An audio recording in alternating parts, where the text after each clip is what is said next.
किसानों के बीच जाने को तैयार है, लेकिन अब इस तरह से मुलाकातों का दौर थम चुका है। देखिए, पीछे जाना पड़ेगा, समझना पड़ेगा कि जब ये मामला शुरू हुआ था तब बात चली थी कि संशोधन करा जाए इन 3 कृषि कानूनों में और ये आश्वस्त करा जाए किसान भाइयों को जो देश का अन्नदाता है। देखिए, हम लोग पत्रकार लोग हैं, हम लोग जब किसान भाई को अन्नदाता बोलते हैं या जय जवान जय किसान बोलते हैं तो हम उसको सही मामले में उसमें विश्वास करते हैं, अमल करते हैं, ना कि हमारी कथनी और करनी में फर्क होता है। यहां पर समझना पड़ेगा कि एमएसपी को लेकर और मंडियों को लेकर किसान भाइयों को आश्वस्त करना था, वहां से मुद्दा चला था। लेकिन अब नौबत ऐसी आन पड़ी है कि यहां पर बात चल रही है कि आप रोल बैक करें, तीनों कृषि कानूनों को काला कानून बोलकर बोला जा रहा है वापस ले लिया जाए। यहां पर अंदेशा जताया जा रहा है। और 100 बातों की एक बात, एक तरफ जब हम कोरोना काल में जी रहे हैं, वैश्विक महामारी का दौर है, सर्दियों की मार पड़ रही है, हमारे किसान भाई सड़कों पे है, यह समझना पड़ेगा बेवजह सड़कों पे नहीं है।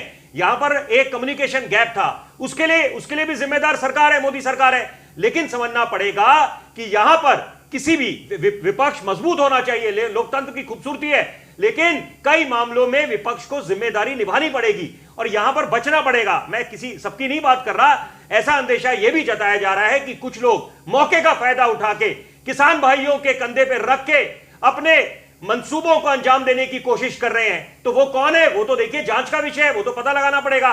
बहरहाल मुद्दा यह है कि यहां पर किसान भाइयों का आंदोलन खत्म होना चाहिए और वो खत्म तब होगा जब किसान भाई संतुष्ट होंगे और उनके साथ वार्ता की जो प्रक्रिया शुरू हो चुकी है उसका समाधान निकलना चाहिए। सिर्फ महज बोलने से काम नहीं चलने वाला। यहां पर मोदी सरकार के जितने भी प्रतिनिधि हैं, जितने भी मंत्री हैं, उनको ज्यादा कदम चलने पड़ेंगे। समझना पड़ेगा कि महज बोलने से काम नहीं चलने वाला, कि एमएसपी कहीं नहीं जाने वाला, मंडियां कहीं नहीं जाने वाली। अब वो समय निकल चुका है। अब इससे पहले की स्थिति बिल्कुल बद से बदतर हो जाए, क्योंकि ये भी देखिए अंदेशा जताया जा रहा है कि जो दुश्मन है, अगर हम पाकिस्तान या चीन की बात करें, मैं उस बात की नहीं उसके साथ हूं कि कोई खालिस्तानी बोले, किसान भाई है, ये भोला वाला है किसान हमारा।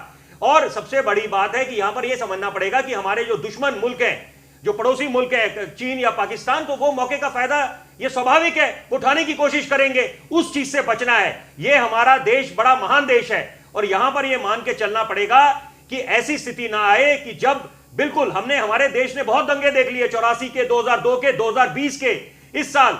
अब कम से कम हमारा देश वो बर्दाश्त नहीं कर पाएगा। कोरोना काल में हम लोग वैसे ही जी रहे हैं और यहां पर चुनौतियों का भरमार है, तो कम से कम यहां पर सबको, विपक्ष को भी और बाकी सत्ता पक्ष के भी कदम, जैसे मैंने बोला, उनके सरकार को ज्यादा कदम चलने पड़ेंगे और यहां पर करने का वक्त, ना कि ये राजनीति में या राजनीति चमकाने का, सियासी रोटियां सेकने का, इन सब चीजों से बचना चाहिए। अगर हम सही मामले में रहनुमा है किसान भाइयों के, तो यहां पर समझना पड़ेगा कि मिलजुल के जितनी जल्दी समाधान निकालेंगे, सुन लीजिए भाई साहब, जितनी जल्दी मिलजुल के समाधान निकालेंगे। और सबसे बड़ी बात देखिए कि एक तरफ जब हम किसानों की बात करते हैं, जवानों की बात करते हैं, महिलाओं की बात करते हैं, तो यहां पर महिलाओं का सम्मान तो देखिए करना है।